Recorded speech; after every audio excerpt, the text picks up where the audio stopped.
Hey everybody, how are we doing? It is a Monday, it is One Life, and look who we have got sitting next to me this evening, Mr. Rollin Jewett. How are you, mister? I'm doing great. How are you, AJ? AJ's doing absolutely fantastically well. Do you know why I'm feeling so good? It's Christmas. It's my favorite month. And don't tell anybody. I've got through the chocolates already, okay? Sorry, I was gonna share with you. But fortunately, it's Christmas and I like Give you chocolate. my address. I Do you know love it. what? I love Christmas. It's any excuse to stop dieting. I've already gotten into the eggnog. I don't know if that's big over there in the UK, but I Southern saw Comfort that. and eggnog or brandy and eggnog. Oh, Yeah, late night oh, type of I, thing.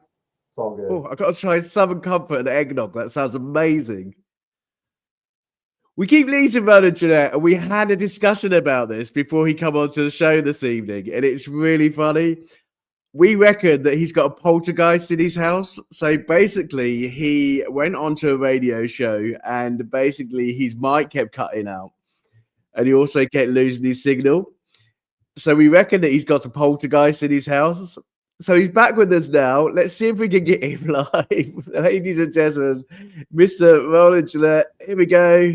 Get rid of the poltergeist, mister. It's the ghost of Christmas present apparently has entered the room. I'm going to be doing most of this show on my own, mister. Quick, ask me a couple of questions, man. Let's get this. Yeah, quick. Let's get the questions in before he disappears again. I don't know if anyone knows about this young man, but he's an amazing singer-songwriter and poet, but he's also an actor and also a screenwriter. But a lot of his movies are around horror and Western, like your horror movies, mister. You have brought a poltergeist into your house, and that's why your radio shows are not working lately. That's what it is, I should get somebody over here like Spielberg to start filming, I'm going to need an exorcist before long. You're going to need it. I'll tell you what, so during the show, we will bring you an exorcist, and we will try and get rid of this ghost for you, okay? Thank you, AJ. I need that help. Fantastic. You do need that help. You don't need much more help, mister. Right, okay, so everybody, welcome to the show. Welcome to One Life. It is our lovely month of Christmas, and we have got an amazing month for you. We have got 20, that's it, count them, 20 of the best artists from around the world who are going to be entertaining you every evening. They're going to bring you music. They are going to be bringing you a little bit of chat. They are also going to be taking part in some games to raise some money for our brand new charity of the month, which is Make-A-Wish Foundation. Okay, so we welcome Make-A-Wish Foundation. We've had to choose two categories on Make-A-Wish Foundation, so they're going to stay with us for the whole of December, but they are going to be our highlight charity for every single December. We are going to make people's wishes every year. This year, we're going into a party, and we are going to make sure that they basically celebrate with us, and we make sure that they get the best Christmas we can possibly give them. So Make-A-Wish Foundation, we welcome you to One Life, and we hope that you really, really enjoy your time with us.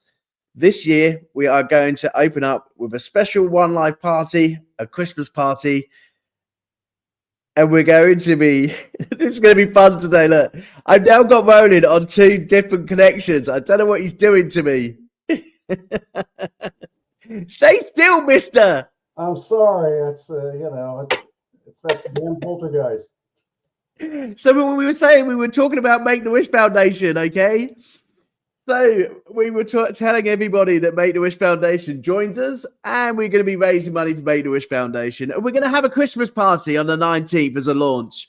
So all of our artists, our very generous artists, are going to send some gifts over to the UK, and we are going to get those gifts in and basically put it into a big raffle, and we're going to raise money for Make-A-Wish Foundation. So while Rollin sorts out his poltergeist and he exercises it in his room, we will hopefully raise as much money as we can, okay? So I'm going to let Rollin sort himself out with his poltergeist, and we are going to put a quick video on to show you about the Make-A-Wish Foundation. So he's going to join us again. He's going to stay still, and we are going to play the Make-A-Wish video for Rollin, okay? So here you go, everyone. This is what you're raising money for this month, okay? You'll be raising money for Make-A-Wish Foundation. So empty your pockets and have a listen to a little friend's story of mine. If you're opening your advent calendars, this is what you should be thinking about when you open your advent calendars. Sophia is 5 years old, is 2.5 years post-heart transplant. She was diagnosed at 10 weeks and her heart function was 20%, constantly in and out of hospital. It's quite painful and distressing.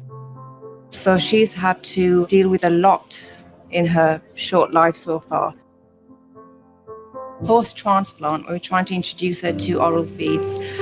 She'd get very distressed at the hospital, and we kind of tried loads of different foods and textures. And I remember the nurse once said that, Sophia, let's get this done and then you can have a pot of chocolate custard.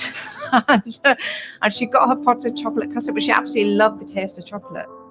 So every time we go into hospital and she has to deal with a very distressing situation, she finds comfort in chocolate.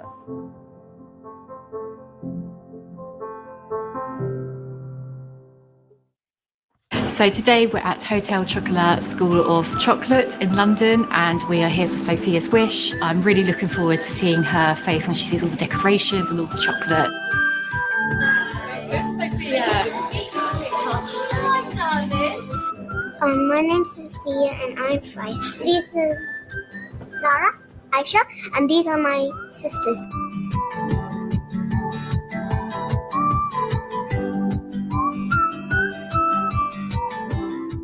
I'm the queen of chocolate because I love chocolate. The chocolate is the best thing I ever tasted. 3, 2, 1.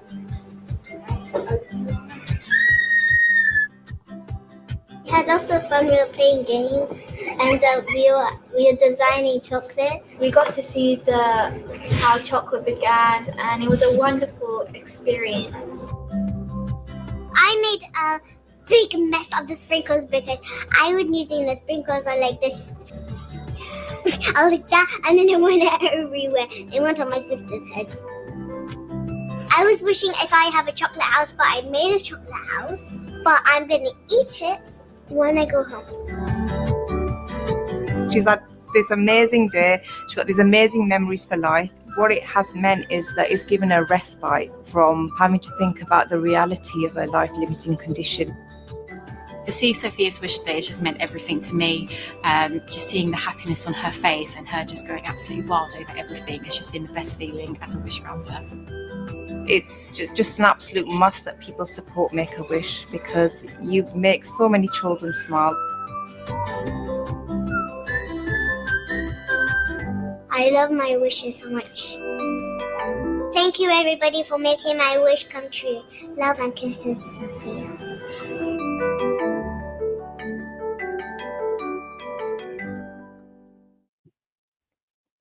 Fantastic. So Rollin Jewett is still battling with his poltergeist.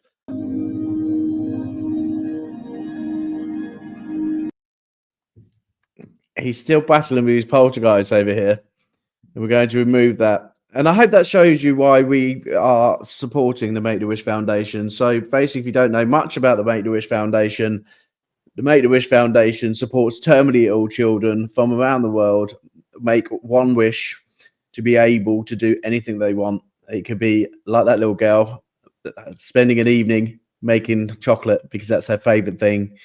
Or it could be a trip to Disney World. It could be a trip to a football stadium. It could be anywhere. And Make-A-Wish Foundation makes wishes for children every single year. And we know in America it's very popular with the WWE stars. I know John Cena, I was watching it earlier, made a Make-A-Wish Foundation treat come true for one of his fans to meet John Cena. But there's lots and lots of wishes. So if you've got a wish at Christmas, you know, you think of some of those terminally ill children who'd like to make a wish.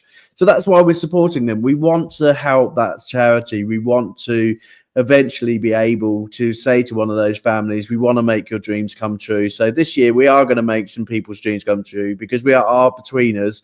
We are going to raise money and raise funds for this most amazing foundation on our Christmas party and throughout the month with our 20 artists. So thank you very much for watching the video. have got Rollin back. I am going to try and keep him on screen for you, everybody, while he gets rid of that poltergeist. And we're going to go straight into his interview because we don't want him to disappear on us. So, Rollin, how are we? Thank you very much for coming back. Have you killed the poltergeist yet? I hope so. You know, that guy's a tricky little character, isn't he? He's a tricky little character. He is. Okay. I've never had this. I don't know. Before. It's just crazy, you know. It's very crazy. Anyway, Rollin, let's get your show on the road, okay? And then we'll do the end bits, the beginning bits at the end, okay? Okay. So, Rollin, welcome to One Life, and welcome to the family. I hope you got to see a little bit of the video on the Make-A-Wish Foundation. You have given us a bit of an understanding of some of the charities that you support, and we will be talking about those very shortly. But let's give everybody a bit of a flavour about who Rollin Jewett really is. So if you haven't met this man, where have you been? This man has been on screen, on telly, in music. And I'll tell you what, in some of your favorite videos, if you look through your video collection, you will see this young man in some of the parts of the films and also on the titles. And I tell you what, when I read through your biography, I was like, wow. In particular, I've got a couple of questions I have to ask, and I hope you don't mind me asking, because I was a little bit starstruck when I read your biography. I was like, oh my God, you've worked with so many people. That must be absolutely amazing. It is. I mean, it's really a wonderful thing to work with your heroes. And I've been blessed to work with some of the people that I grew up admiring. I was a big movie fan. And all I wanted to do was get into film and work with those kind of people, you know, the best of the best. And I was very lucky to be able to do that with a lot of people that I admired from a very young age. Definitely. And do you know what? Actually, I don't know your age, but, you know, some of the movies that you was bringing in, and sort of like my era of movies, you know, like Whitney Houston and Bodyguard, Miami Vice, seriously, what a film. I love Miami Vice, you know, American Vampire, you know, cult classics as well. Vampire Western comedy titled Daylight to Dark Stars. That's a new one coming out, isn't it? Is that your new one? That's the new one, yeah. It's kind of a spin-off of American Vampire, you know, 25 years in the making. I was approached by a couple of directors, and they loved American Vampire, and they asked if I'd like to work with them on something that was sort of in the same universe. They really wanted to do a remake of American Vampire, and I don't have the rights to it at the moment, so wasn't able to do that. But I told them, you know, we could probably use some of the characters and take some of the little things that we used in that and make something new. That would have some of the elements of the old one, and they were very interested in doing it. So we finished it, and it should be out streaming, hopefully, and in physical media in January is what we're looking at. Do you know what? I was never into horror movies. I met my fiance 3 years ago, and I was always the one who hid under the table when it comes to horror movies. The only ones I'd probably watched when I was young was Fred Krueger. Only because I thought he was funny. I don't know what it was about Freddy. He was meant to scare everybody, but for me, when I was young, he was funny, and I just loved Robert Englund's character. He was generally the nicest bloke, and I met him. So it was brilliant. I love Freddy Krueger. So to interview Rollin when he gets away with Poltergeist, which has never happened before, apparently, we can ask him a bit more about his films that he has produced and been part of. And then we'll go into his music. Kick the out. I was talking about Freddy Krueger. I was saying I've met Robert Englund. Yes, yeah. I have not met him, but I've heard great things about him. He's supposed to be an awesome guy. I didn't realize he we met Art the Clown, David Howard Jr. You're fading very much, mate, but I can hear you. Don't worry. So going through your movies, we'll quickly go through your movies because I'm trying to get as many interview questions as I can because your poltergeist keeps getting me off the camera. This young man goes from screen star to poet, and you've written some amazing poets for charity, but also for veterans as well. And you're a very amazing poet. I've read some of your poems as well. So you've gone from poet to where I know you from. So we know each other through the International Singer-Songwriters Association. Right. And this young man's voice for country music, oh my God, it's amazing. And I said to him before the show, I don't know where he gets time to sleep, because when the ISSA, he is a three-time winner. Yes. Yeah. Best single, best vocalist, and there was a special category for production on a song that they called Media. Wow, amazing, buddy. Absolutely amazing. Well done. Absolutely congratulations. Everybody wants one of those awards, and to take home 3 of them is absolutely amazing. You know, and in terms of the films, in terms of all the things that you've done, you know, your biography went up before today's show. And for those who know you, you're a very humble man as well. You're a great guy. You know, you're always there to support people. Even though you're a very, very busy man, you know, you're always there to give advice, always there to give support, you know, and you're always part of that One Life family. And it's great to meet you. And thank you for coming on to the show. So that's a bit about your best bits. And I am rushing through a little bit because I don't want to lose this man, because I want to ask him lots of questions. So I want to get off the best bits, and I want everybody to enjoy his music with me. So we're going to be playing one of your songs now while you're here with us. If you can't hear it, just, you know, enjoy everybody else is listening, okay? But if you can hear it, give me a thumbs up. Fantastic. That's what I like to hear. Okay, so can you tell me a little bit about Lonesome Road? Why was you walking down a lonesome road when you wrote this one?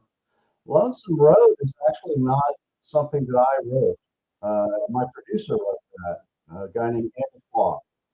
And he brought it to me and said, you could sing a blues song. And I had never sang a blues song before. But, yeah, try. I'm always up for anything, you know. I love challenging myself vocally. I like to try different styles of music. I've done crooner songs. I've done Christian songs, alternative songs.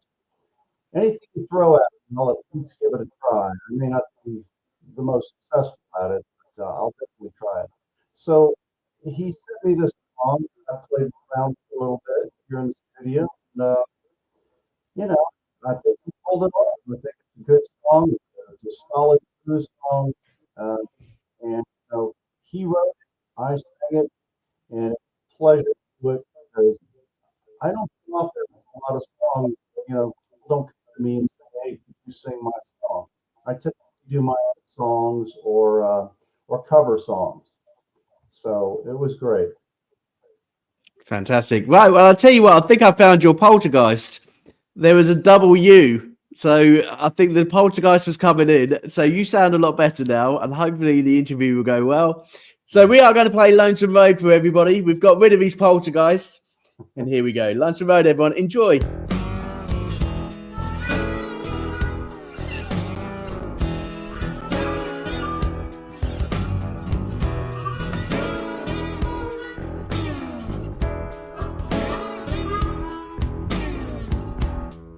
Lonesome road, your dusty road. Lord, where you taking me? I said, oh, lonesome road, your dusty road. Where you taking me? But I'm just a poor boy, trying to end his misery. Yes, I got my guitar, I got my heart. You know I got a ticket from the local car. Said they don't want me hanging, don't want me hanging round here. No, no, no, no, no, no. Oh, lonesome road, please take me away from here. Take me home.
me downtown. They'll make a prisoner out of me. I know they will.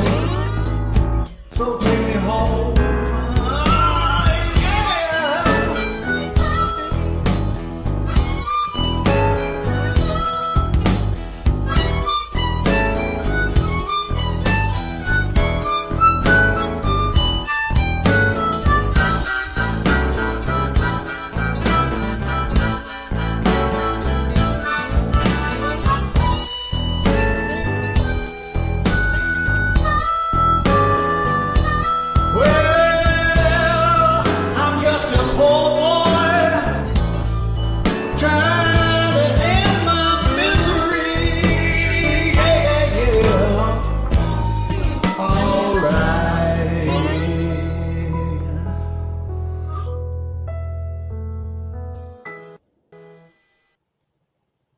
Love it. Absolutely love it. I felt like I was in a Western. It's like, so I'm rolling down the road with you. It's like, I'm a horse.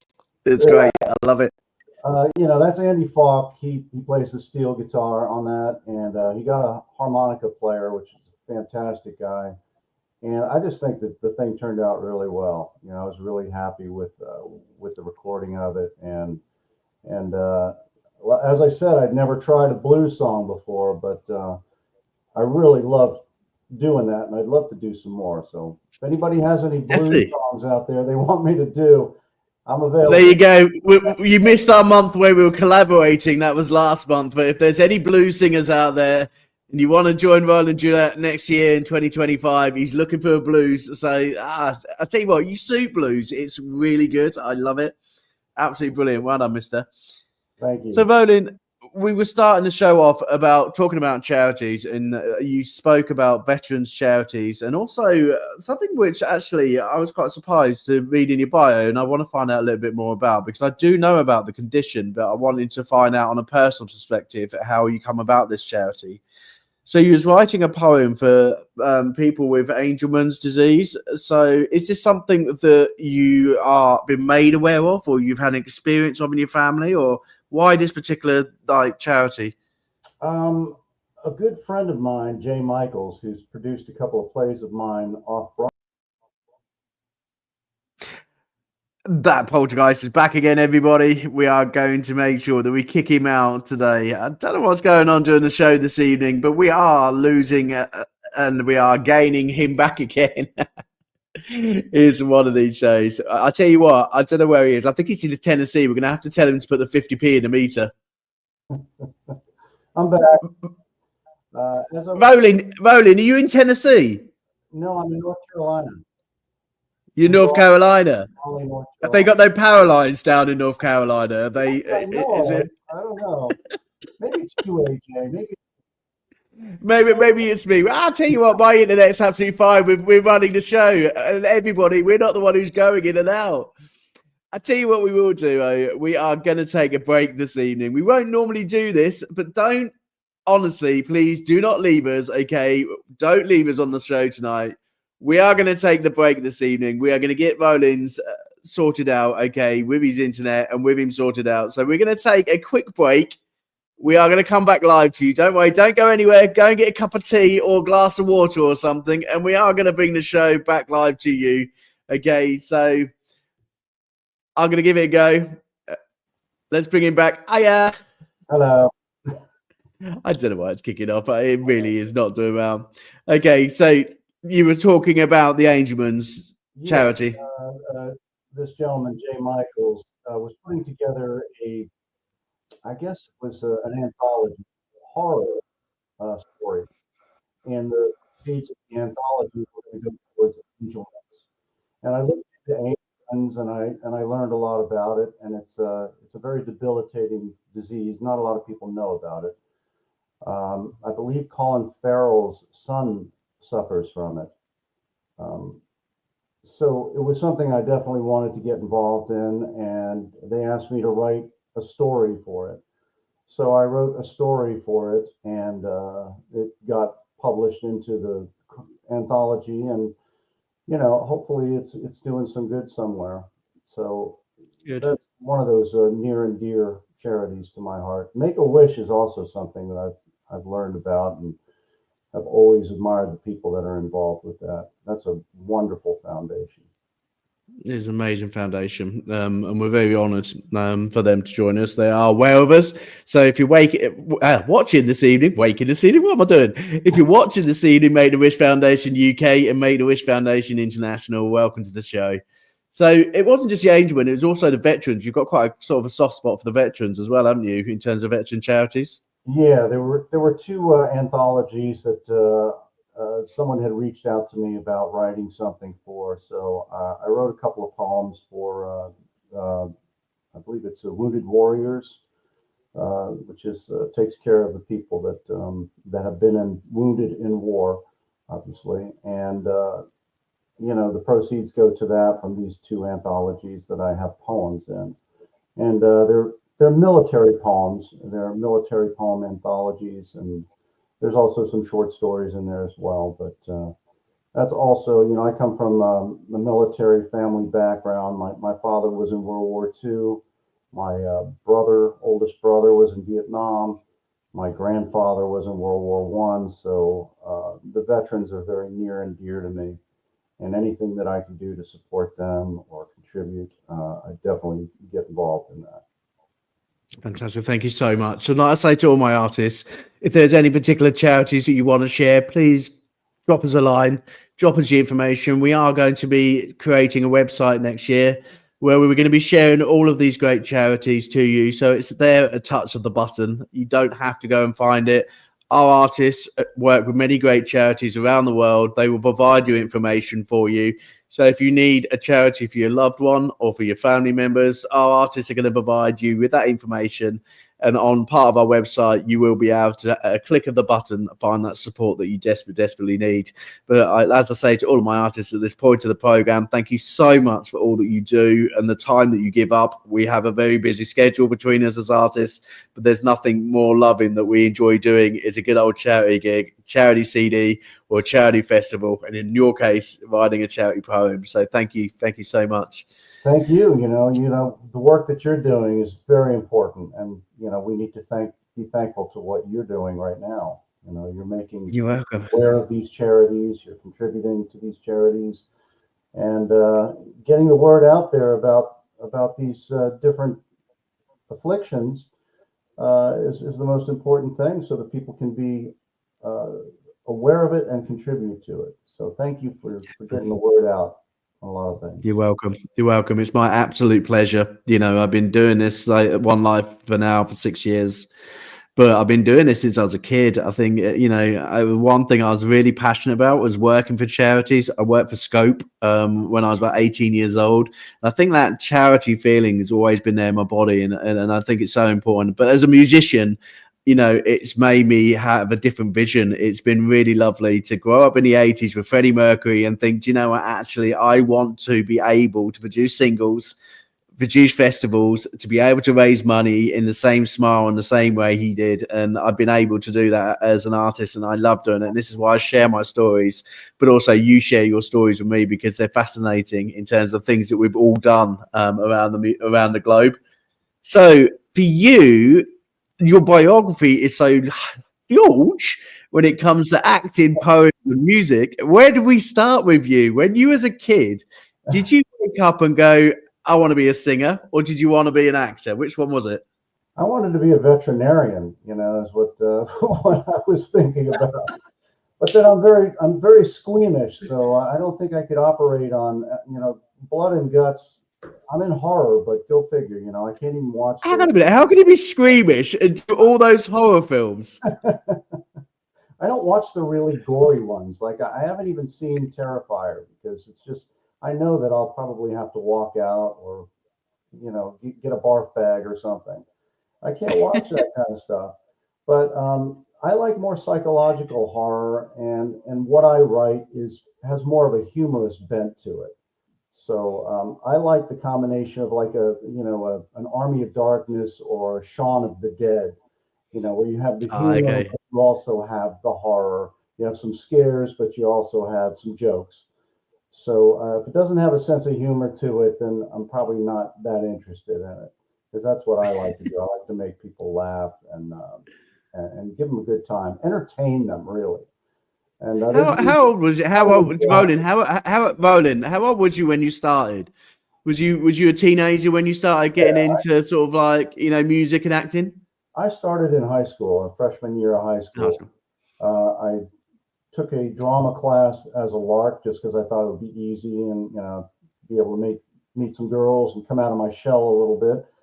And I fell in love with it. The first play that I ever did, I was just like, I couldn't get enough. So I auditioned for the next play and the next play and started getting bigger roles and was doing musicals. And then I decided in high school I was going to try and write some plays because I had read a lot of Shakespeare. I read a lot of Tennessee Williams, Ionesco, Albee, you know, great playwrights, Neil Simon for comedy, Woody Allen for absurdity. And I wanted to incorporate all those things into my own writing. And, you know, the first couple of attempts at it were pretty pathetic. But, you know, like anything, you work at it, your ideas get better, your writing gets better. You just got to keep working at it. And I got better and better. And then I decided I was going to, you know, I had already been an actor. In my late 20s, I was already doing movies and television and hosting a bunch of shows and things like that. So I had that experience, but I wanted to develop my own projects. So I started to write scripts for myself. American Vampire was a script that I actually wrote for myself and my friends to play the lead characters. But because I wasn't a name and didn't know anybody, it didn't get made with me as the lead character. So I just changed the demographic to teenagers, and suddenly everybody was interested. Then we got Adam West and Carmen Electra involved, and boom, the movie got made. And then the next movie, great movie. I've actually watched it. It's a really good movie. I like American Vampire. It's a great film. Thanks. Yeah, it was a lot of fun. You know, Adam West was great on the set. Carmen Electra, I still think it's her best role. You know, she was just starting out, but she was actually quite wonderful in the movie. And then I wrote another movie called Laws of Deception, which was back in the 90s. There was this genre called erotic thrillers, and it was really popular. So I wrote one of those. And it had some good characters in it, and I wanted to play the lead in that. But again, you know, you got C. Thomas Howell, who's a star, and then you have me. So C. Thomas Howell wins out. It's not fair. You write all those great films that you can't actually play in your own film, but all these film stars just take it away from you. I did write myself a little role in Laws of Deception, so I am in that with C. Thomas Howell. We have a courtroom scene, and he's defending me in that. So he did a great job. So I was really happy with what he did. Probably better than I would have done anyway. But. And then where did you get into music? How long have you been doing music for? That's a good question. You know, I started writing songs in high school. Not very good songs, but my first song was a country song called Chicken Fat, which was a horrible song, but it had a pretty good tune. And then, you know, I wrote poetry through high school, and then I started to pick up the guitar at about 16, 17 years old and learn some chords. And that opened up a whole new world because then I could play around with melody and lyrics at the same time and have something complete where I wouldn't need another person to collaborate with. So I learned how to play guitar and started writing songs late in high school and then in college. And I've probably written 100, 150 songs at this point. Wow.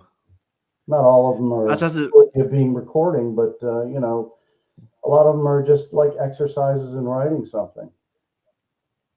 Not all of them are in recording. Rollin Jewett, you had 3 awards with the ISSA. Not all of them recording. Jesus, you know, it's great music, and we've already heard one this evening. So, you know, in terms of country, in terms of country, I'm trying to get your styles. Okay, country and horror.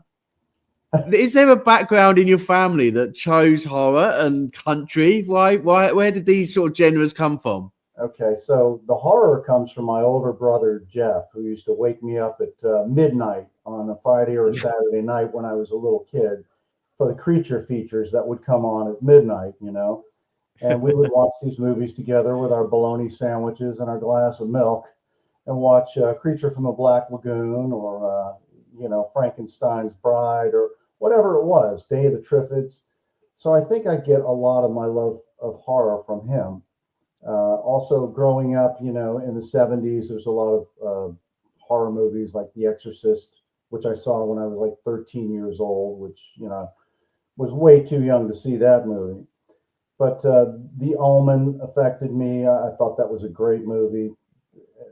The Town That Dreaded Sundown, Texas Chainsaw, all those movies, they have an impact on you, especially when you're young. Right. So you either don't enjoy them or, you go the opposite direction and you really like them.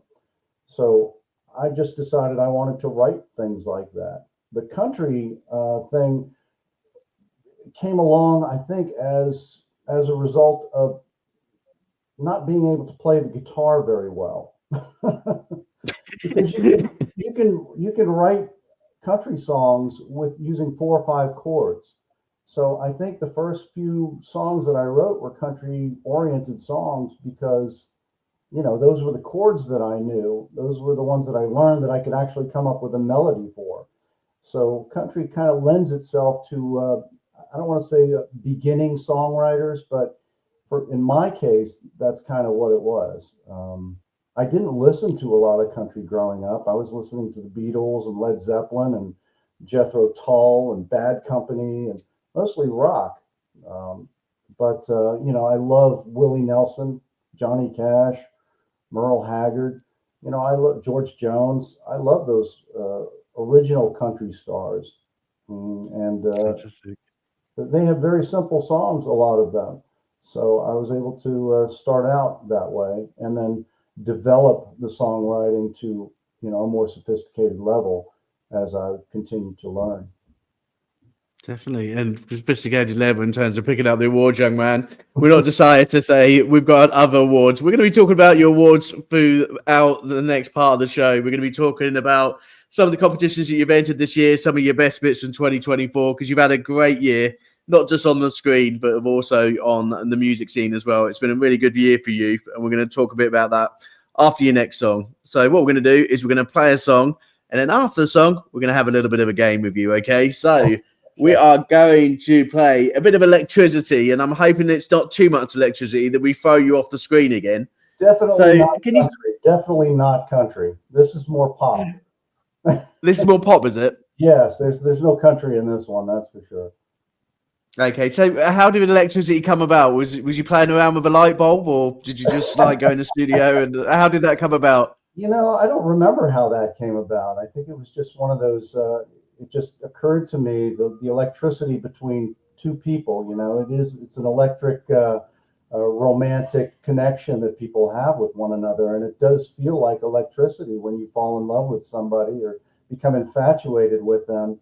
And I had this the chorus in my head and just needed some verses. The chorus is it's got a catchy little poppy, repetitious thing going on, but it's like a call and response.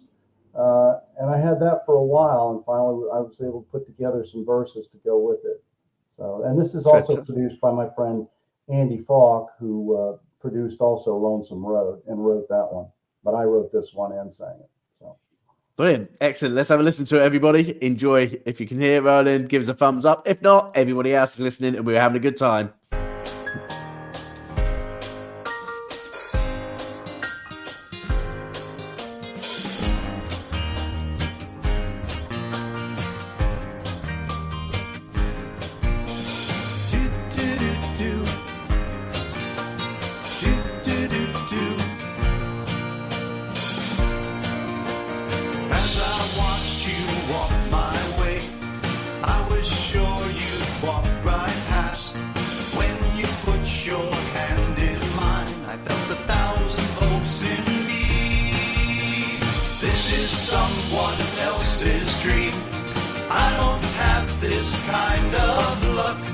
Tell me that you're not unreal.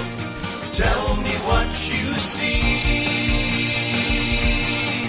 say that I know, you know, we know what we can be. It is a chance, we made no plans, but I can feel our electricity.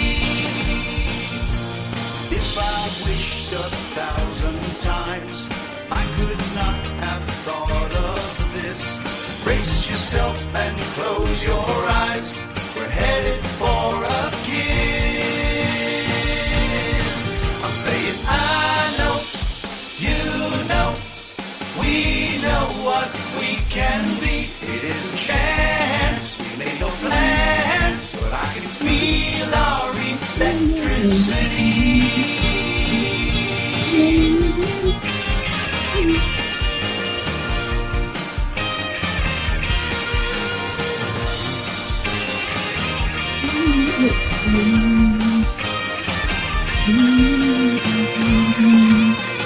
Benjamin Franklin never knew when he felt that lightning burst.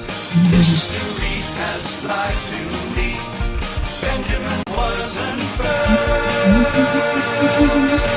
I'm saying I know, you know, we know what we can be. It is a chance, we made no plans, but I can feel our electricity. I know, you know, we know what we can be. It is a chance, we made no plans, but I can feel our electricity.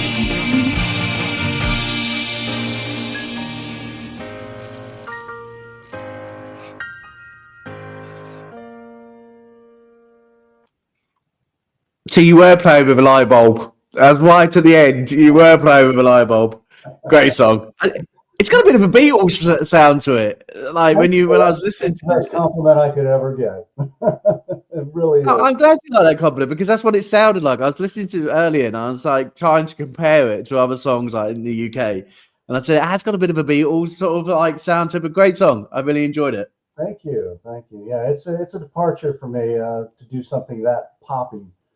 But, I love to play around with genres, as you know. I've done crooner songs, blues songs, pop songs, country, you name it, I'm all over the place.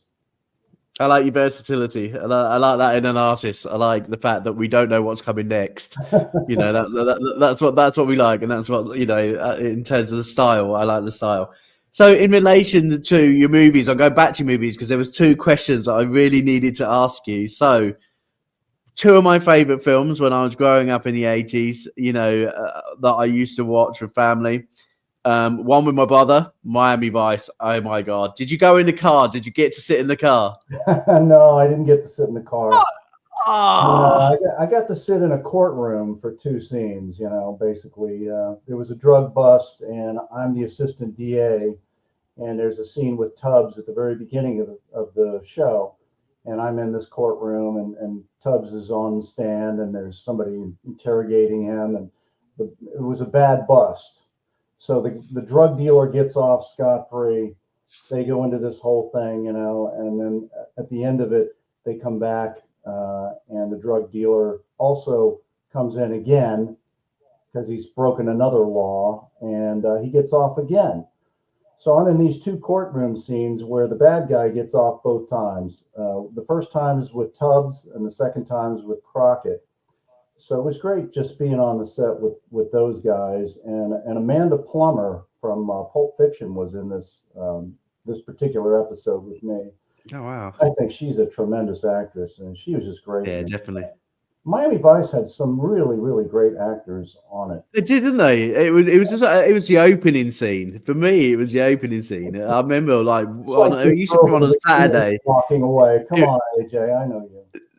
Yeah, no, it's great. Yeah, no, absolutely. I love Miami Vice. But the other one, come on, seriously, any singer, songwriter is going to be completely jealous of getting to meet the amazing Whitney Houston. Being able to go into The Bodyguard, what a film, what an amazing woman, what an amazing singer, taken far, like many an actress, many a singer, far too early. And I was only listening to Whitney Houston last night, When I read through your biography, you know, it makes you choke to think what an amazing woman, but what an amazing time. How did that come about? Well, you know, I had been acting for a while, and I had done some stand-in work for John Travolta and Robert De Niro. So, you know, I was fairly well known in South Florida as an actor, and like I said, I had done stand-in work, and I was hired as a special extra, which is like a featured extra for this movie, The Bodyguard, special extra, which means you get paid $50 more than the other extras, and you get to wear a suit, and you get featured in a scene with you know the principals like Kevin and Whitney. So I get on the set, and I'm wearing a suit, and we go up. It's at the Fontainebleau Hotel in Miami. And we're out on the patio, and they start handing out camera equipment, like a news reporter thing. And I grabbed the microphone, lucky for me. And I looked like a news reporter, so, you know, it worked out. And she walks out. They're doing a scene. She and Kevin are arguing. And she walks out on the patio, and I'm standing there with a microphone, and there's a camera crew behind me. And I'm just standing there. She says, "Why aren't you asking me any questions? Aren't you a reporter?" I said, "Yeah, but I don't have any lines." She goes, "Well, just make some up." So the next time action, I've got 20 questions for her, you know. And the director liked it, and they called me over and he said, "Yeah, we want to embellish this role a little bit, and you're going to be a principal on this." And you know, it was just very exciting to be on the set and to have that opportunity to actually engage with Kevin and Whitney on the set. It was really wonderful. Whitney must have been amazing. What's she like in real life? Just bubbly and friendly and outgoing, and you know, she had, talk about electric. She had an electric personality. She engaged everybody. Kevin, on the other hand, was playing a very stoic and stern character, so he was very aloof and very watchful. But that's the character that he was playing. But since Whitney was playing, you know, a celebrity and somebody who was meeting and greeting her fans out on this patio, he was very effusive and ebullient, you know. So it was just great to watch her, and she improvised, I improvised. We basically just made up our lines on the spot, and you know, it's only like a 10-second scene. But you know, it's still one of the highlights of my acting career. You know, just to be on Whitney Houston, who was really one of my favorite singers. I don't think there's anybody better. No, definitely. What an amazing voice! It's just one of those voices. It's just it's amazing. Yeah. And The Bodyguard, especially, it's a great film, especially some of the music during The Bodyguard as well, and absolutely fantastic. I love the film. Absolutely love the film. But hey, I can say I'm putting it on tomorrow, and I'm going to say, look, there's Rollin. He's there. Look, quick, pause it. He's there. He's the cameraman. It's still the #1 soundtrack of all time, if you can believe that. You know, and just last week was the 32-year anniversary of that film. It came out how many years now? 1992. So last week, 32 years. Jesus. I'm getting old, Rollin. I'm getting old. I'm nearly near my 50. If you're making me feel older now. So, hang on. Those actors that you said you were playing stand-ins for, go back again. Was it John Travolta? John Travolta, I was his stand-in for about a month on a movie called Chains of Gold. And he and I became kind of close on that film because, you know, I basically did the heavy lifting. What a stand-in does is basically you're standing there while they set up cameras and lighting equipment for hours at a time while the actor is in his trailer, you know, drinking hot tea and getting massages. But you know, you're out there and you're standing under the hot. You're getting cold tea and a cold biscuit because you're only earning $20 an hour. Yeah. But it was great being on set with him, and he was very friendly and very kind. And interestingly enough, his brother Joey Travolta, his older brother, directed a film that I wrote called Laws of Deception a few years later. So I have a connection with both of the two Travolta brothers, which is really cool. Because John was one of my favorite actors growing up. You know, I lived and breathed Saturday Night Fever for a while in the late 70s. And Urban Cowboy, you know, got my first cowboy hat when that movie came out, as a lot of people did. And of course, Grease, everybody knows that. You know, I auditioned for a performance of Grease, tried to play Danny Zuko, but I didn't get cast in that. But, you know, those types of experiences you just can't buy. They're priceless when you work with your heroes. Same with Robert De Niro. I was his stand-in and his makeup double on the movie Cape Fear. And with Robert, it's a completely different situation. You know, John was friendly on set. De Niro was all business, you know. He just completely in character the whole time and absolutely laser focused on what he was going to be doing. And I was kind of like, you know, I was just there. I was just like a piece of meat. But, you know, watching him and Martin Scorsese and Jessica Lange and Nick Nolte, actors like that on the set, is just invaluable as a young actor, as a screenwriter. So, definitely, you know, an amazing history, you know, an amazing biography of like different people that you've played alongside, that you've screenwritten for, you know, and the movies you're in, and it will always stay with you forever. You know, in terms of the singing and things like that, it almost feels like just part of your journey. We're gonna extend tonight's show just a little bit because we did lose Rollin a little bit. So if you could stay with us a little bit more, Rollin. Apologies for taking a bit of your time. We don't want to hear. Yeah, we don't want that thing coming back again, do we? So what we're going to do in this part of the show is we are going to bring in our games evening. So last month on One Life, we paired all of our singers up, and we sent them off for 2025 to go and collaborate with each other, to go and do some songs together. So we made 8 artists to pair with each other. So 16 artists from One Life are going out in 2025 and going to produce some songs for their chosen charity of their choice. And that was in November, and that was set by the Danny's Association, the Danny's Foundation. And thank you very much for setting that little challenge. So this month is my challenge because I love Christmas that much. I'm going to be bringing you party games. So for today, Rollin, our little Dickie Bird told me you love a good game of Jeopardy. I do. Now, where did you hear that from, I wonder? I wonder. So tell me a bit about this. So was you actually on the show then, I heard? I was on the show, yes. I was a contestant back in 2003. And it was a lifelong dream. My brothers and I played Jeopardy back in the late 60s, early 70s when I was just a little kid.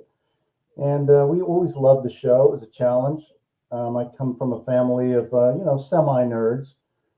So to be on that show was just, it's like coming full circle. You know, when you play a game and you watch the show your whole life, and then suddenly you go and you not audition for it, because it's more like a questionnaire. You have to answer a bunch of questions, and then you have to play a mock game, and then you get on the show.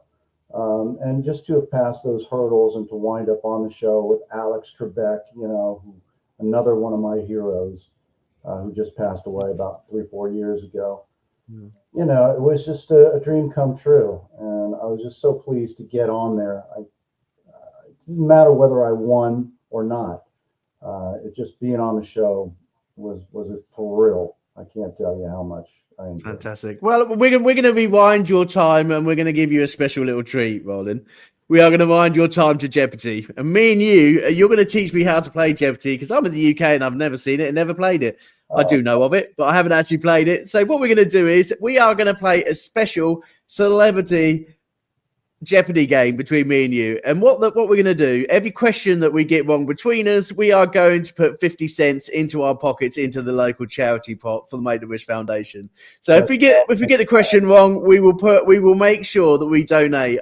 Will set up a pot on the 19th, on Christmas. I will be making sure we've got a pot open, but we can donate to the charity. We can say how much we donated. So we're going to go play this Jeopardy game between us. And if we get the questions wrong, Unfortunately, the Make-A-Wish Foundation will benefit from us. Okay, so while I set my Jeopardy game up, I shall be back with you very, very shortly. I will stay on the screen. It shouldn't take me long because it's all set up. So he says. Here we go. Yes, it's there. Look, I could share the screen with you. Awesome. Right, so what I'm going to do, Rollin, is I'm going to stick in the background and come off, and then I'm going to see if you can hear me, and we'll play this Jeopardy game between us. Any questions that we get wrong, unfortunately, we do have to pay the Make-A-Wish Foundation between us. But hopefully, with your knowledge of Jeopardy, hopefully I won't have to pay anything. Well, if there's any sports questions in there, there might be some payout. I'm okay at sports. I'm okay. I'll cover you back with sports. Okay. Can you still hear me? Yes. Fantastic. That's what I like to see. Right. Let's go to Jeopardy then. It might not be the same as the game show, but, you know, it's the best I could get.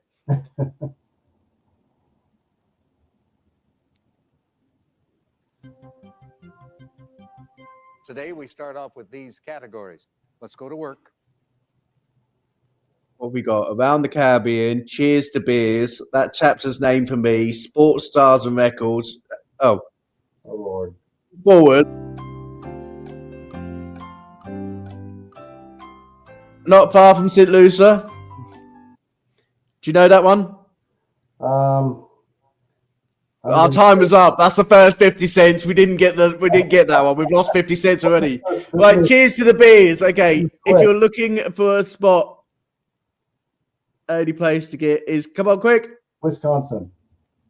Wisconsin. Oh, well done. We don't lose that one. Chapter 110 of the book, Buried Deep in the Narrative, is titled Queen's Gag in His Coffin. Moby Dick. Well done. See, I knew I'd got a good person doing this for me. Sports Stars. The great Jamaican Olympic sprinter aimed to become DJ. Usain Bolt. Just you're just too good at this. Anagrams and occupations. Insane. Do you know that one? Anesthetician. Esthetician. Yeah, Ted, it's time's up. That's $1. Unfortunately, we now owe $1. Florida woman. Come on, you must say Florida women. Born in Miami Beach, she was pretty good as Larry David's wife. Cheryl Hines. Yes. Well done. We're not going to be skint. 4 out of 6. Double Jeopardy now. Okay, so does that mean that our money has to go double as well? Yes, it does, unfortunately, listeners. Okay, so we're going for 50 cents. We are now double Jeopardy. Any questions that we get wrong this time is $1. Okay, so we've lost $1. It could go up to $4. Here we go. The wedded opera category. Oh, I see. These are just films that it's going to give us. We don't get to choose on this game. It just gives us these. The wedded opera category. More like the dreaded. Act one. Do you know this one? I'm gonna say Madama Butterfly. We'll have that one because I did click it. A fixture in many shopping malls, Mrs. Field sells 12 cakes that are really supersized versions of what? Sorry? Cookies.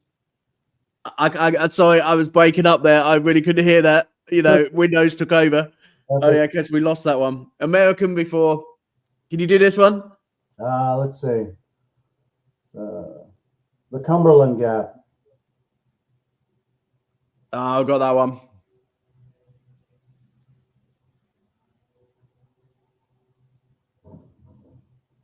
Philadelphia. Oh, he's getting good. He's getting good, listeners. He's getting good. Moons of the solar system. Io.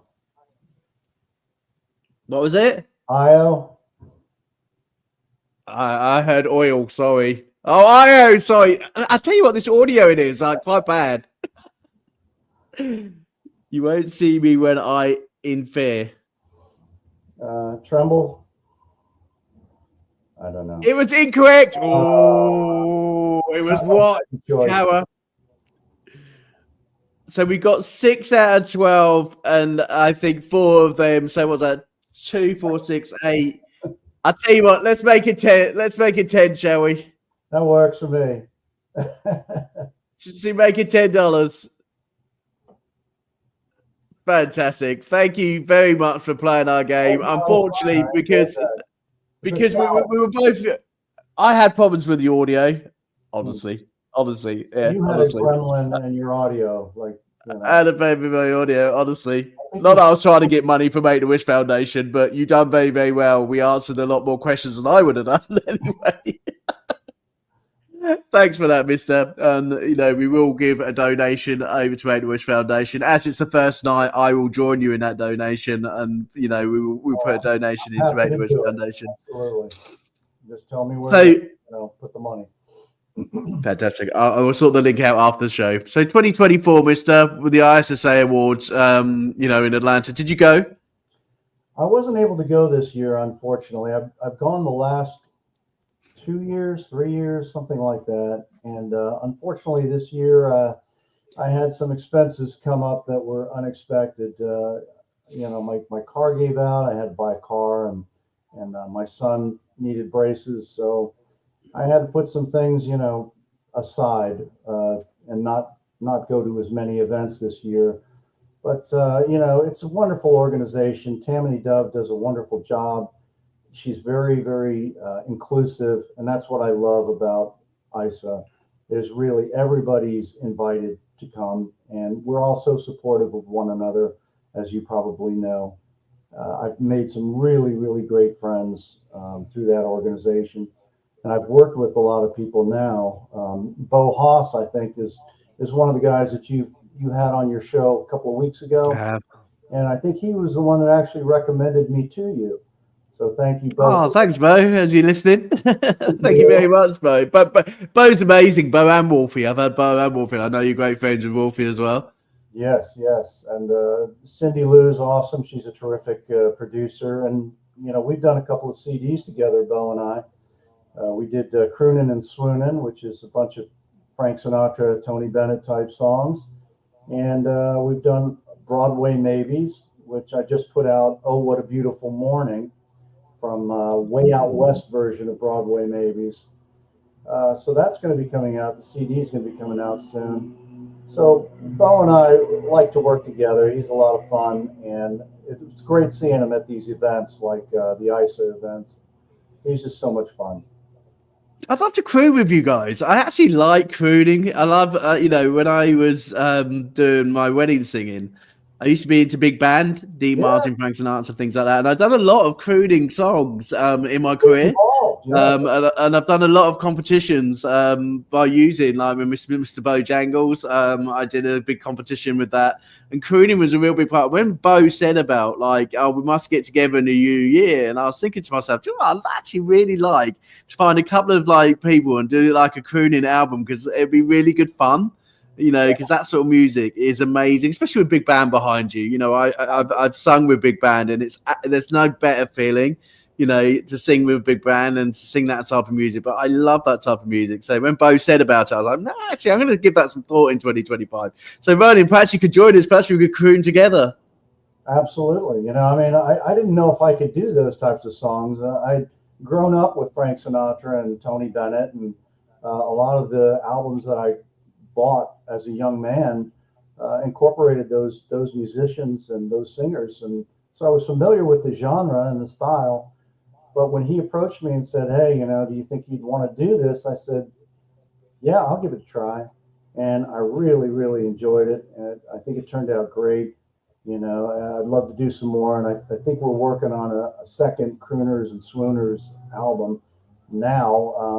Waiting for him to send me the list of songs that we're going to do. But, just trying different genres of music has always just been a lot of fun for me. And when you actually are able to pull it off, it's just that much more rewarding, I guess, is the word for it. Definitely. I've got lawn here. I thought you got an alien now. We've had a poltergeist this evening. Now you got the lawnmower guy. Lawn out here. It's about you're great. Afternoon here, and they're They're mowing my lawn. The mowing your lawn. That's great. Where you're filming. I'll tell you what. That's great. Somebody's So in got to do 2020, it, right? so apart from working with Bo in 2025, where else are you working next year? What else are we doing? I'm working with a lady named Elizabeth Ertel. We're doing a Chris Christopherson song called "Help Me Make It Through the Night." We're going to do that as a duet. We just finished a song called "Summer Wine." She and I did that together. Put that out a couple of months ago, and that turned out really well. So I'm collaborating with her. There's a guy named Scott Vanover I'm going to be doing a Christian song with, and more songs with Bo. So other than that, I'm not really sure what else I'll be doing. I just Sounds like you're going to have a good year. Writing a full-length play based on American Vampire, if you can believe that, and I geared it for high school productions. So I'm hoping to get that produced next year in some high schools, and that'll be a lot of fun, I think. Fantastic. Well, I'll tell you what. I think you need to shoot. You need to shoot the lawnmower man. You know, just to say, you know, just get rid of him. You know, just tell him look, you don't interrupt. You know, you're working with someone who's been working with Whitney Houston and Kevin Costner here. Okay, I pay your wages. Okay, I'm doing a live interview. How dare you mow in front of me? Okay? Get out of here, guys. Come back in an hour. Rollin, it's been an absolute. No respect, you know. They don't have no respect for a star, do they? No These respect. people these days, they don't have no You respect know for a who I star. am? Don't you know who I am? Yeah, don't you know who I am? I was on a film set with Whitney Houston. Come on, you keep telling them. Don't you know who I am? Always want to use that line. You've got to use that line. Let's do it now. Go out. I dare you. Go get the windowsill and just say, "Oi, excuse me. Do you realise who I am? I was on the set of Whitney Houston. Come on, let's do it."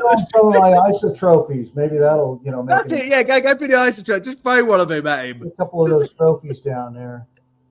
Just throw at him. Do you know who I am? I'll tell you what. If he ruins your show anymore, we're going to open the windowsill and we're going to throw one at him. Tammy, I'm sorry, we have to use it for comedy purposes. Okay, Those so Tammy, if you watch pretty the show, heavy, AJ, I'll tell you, they're pretty heavy. I could definitely do some damage. they are heavy. We could do some damage with those, but I don't know if Tammy's insurance would cover it. I think he stopped. He heard us. I think he knew that we were going to throw the trophy at him.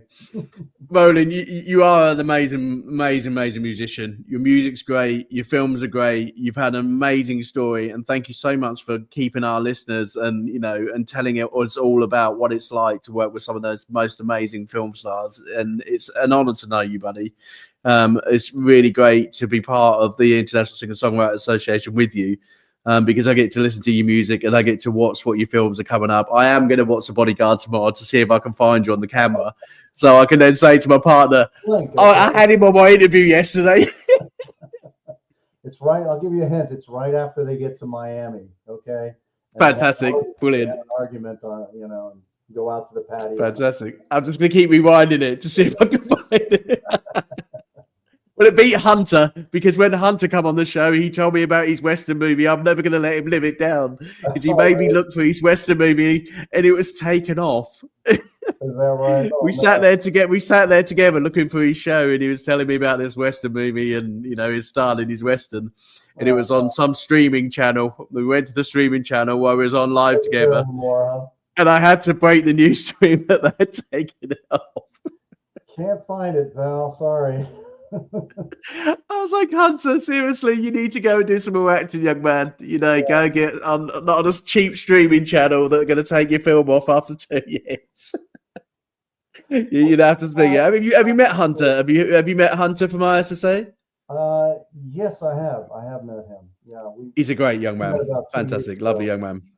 Yeah, he is really, really talented too. Great singer, great songwriter. And there's just so many people in ISA, and they're all just wonderful and supportive, and so talented. It is like a family, as you know. Definitely.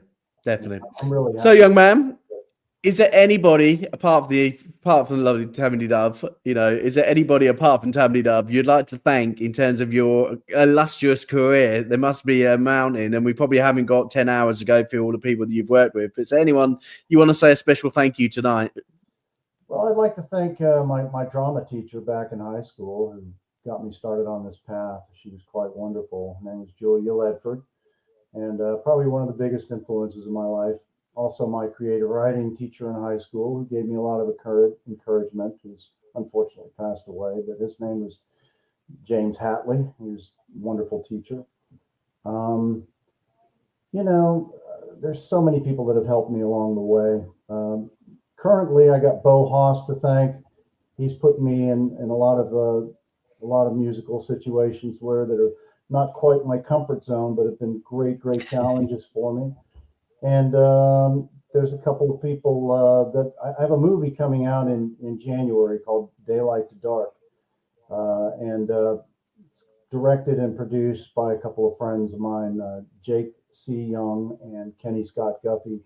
And Kenny and I are actually going to be doing a online staged version of Fright Night, the 1986 vampire movie.